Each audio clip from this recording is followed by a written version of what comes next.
This news stories, our business editor Kate Moody's here. Hi there, Kate. Hi, Tom. Let us begin with the latest on that cyber attack on a major oil pipeline in the United States. Tell us more. Well, the Colonial Pipeline has been essentially paralyzed since being hit by a ransomware attack on Friday. The operator says today it's beginning to take incremental steps towards returning to service. It described the situation as fluid and continuing to evolve with a goal of substantially restoring operational service by the end of this week. Well, a week-long outage would likely have a limited impact on fuel supplies. The pipeline carries 2.5 million barrels of oil every day from refineries in Texas all the way to New Jersey. The FBI says a criminal group known as DarkSide is responsible for the attack. The group itself posted a statement describing itself as apolitical and saying it regrets creating problems for society. The hackers are thought to have links to Russia, although the White House says there's no evidence of state involvement. Officials, though, warned that American businesses and government agencies need to step up their own cybersecurity.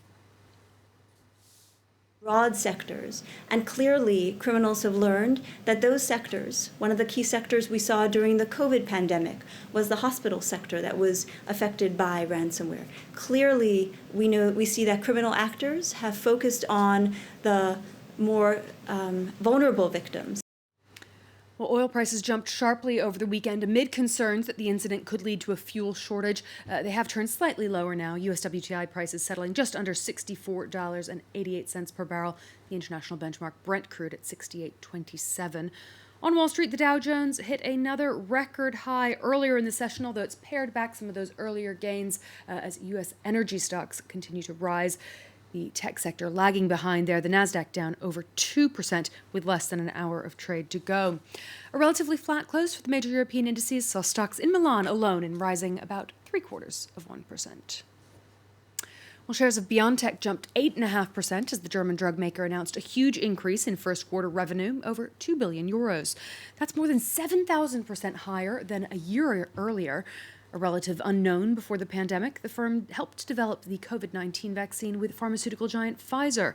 As of May 6, more than 450 million doses of that vaccine had been delivered around the world. BioNTech says it could bring in some $15 billion worth of vaccine sales this year, while Pfizer has put its figure at $26 billion. Cami Nedlek takes a look at the rise of the startup that turned into a household name.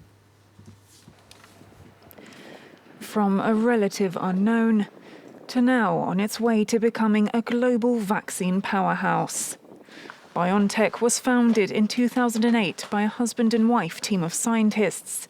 In partnership with Pfizer, the firm created the first coronavirus vaccine in the world to get regulatory approval, and the first jab ever to use messenger RNA. It's still the only vaccine approved for use in Japan.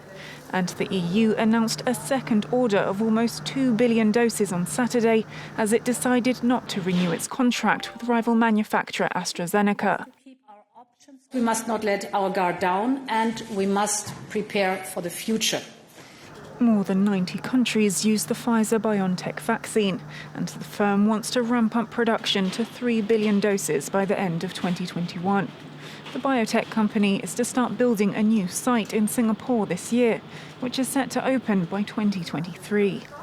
With this planned mRNA production facility, we will increase our overall network capacity and expand our ability to manufacture and deliver our mRNA vaccines and therapies to people around the world. The Pfizer-BioNTech jab that catapulted the company onto the world stage is being sold on a for-profit basis, in contrast to some of its competitors.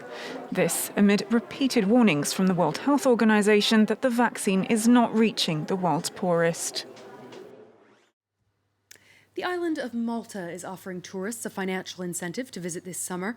International visitors will receive a certain sum towards their hotel or sightseeing activity, an effort to boost the battered economy. Andrew Hillier has more. With its majestic architecture, stunning harbours and sun-bathed streets, the Maltese capital is a natural draw for holidaymakers. But in these extraordinary times, the tourists are nowhere to be seen. Hi, welcome to the Phoenicia. Let me show you the way. Though that could soon be about to change. After months without hardly a single booking, this hotel is getting ready to welcome customers again, and the Maltese government is offering incentives to get them back.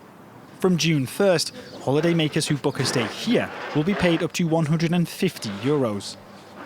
From the day that it was launched, We had a lot of inquiry from all across the world. It was amazing.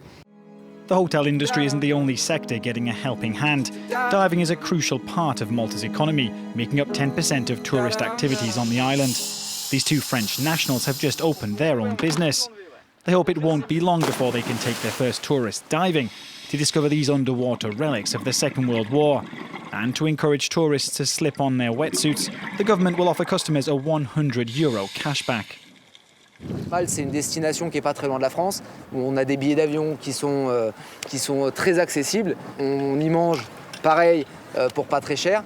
Donc non, c'est un petit plus. Voilà, on va dire vraiment c'est un petit plus. Last year, the EU's smallest member state lost 2 million visitors. Shops and restaurants were also forced to close. So this year, the economy can't afford to go without tourists again.